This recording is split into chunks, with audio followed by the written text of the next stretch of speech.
మీరెక్కడి వారో మిమ్మల్ని ఎరుగనని. ఇదే కొడుకై ఉంటే ఈ స్వరము తెలుస్తుందా లేదా? నా కుమారుని స్వరం, నా కుమార్తె స్వరం, నా భార్య స్వరం, నా బంధు స్వరం అని వినిపిస్తుంది. ఒకవేళ వీరెవరూ కాకపోతే గుర్తుపట్టిన స్వరం అంటే ఏం చేస్తాం? ఎవరు నీవు,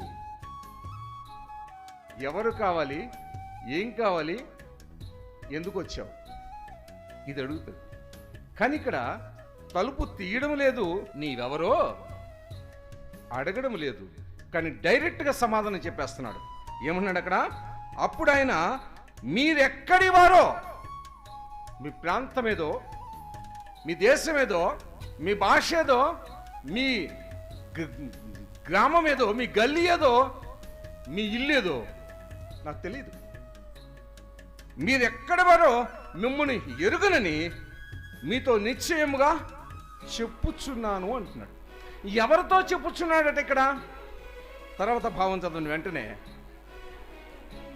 అక్రమము చేయువాడి ఎవడో వాడికి ఇది వర్తిస్తుంది. ఎవడండి? ఎవరికి వర్తిస్తుంది ఇది? అక్రమము చేసేవాడు ఎవడో. ఇప్పుడే మనం వాక్యంలో చదువుకున్నాం. ఏమని? వాక్యాన్ని బోధిస్తున్నాం, వాక్యాన్ని చదువుతున్నాం, వాక్యాన్ని వింటున్నాం.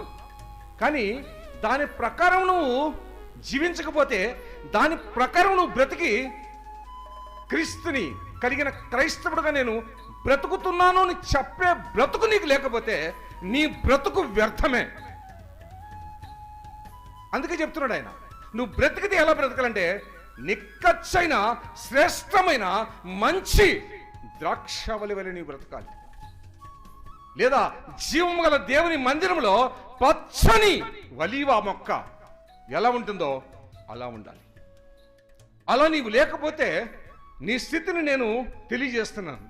కనుక ఈరోజు నీ స్థితి ఏంటో నువ్వు అర్థం చేసుకో, నీ స్థితి ఏంటో నువ్వు తెలుసుకో అని పరిశుద్ధాత్మ దేవుడు మనకిక్కడ తెలియజేస్తున్నాడు.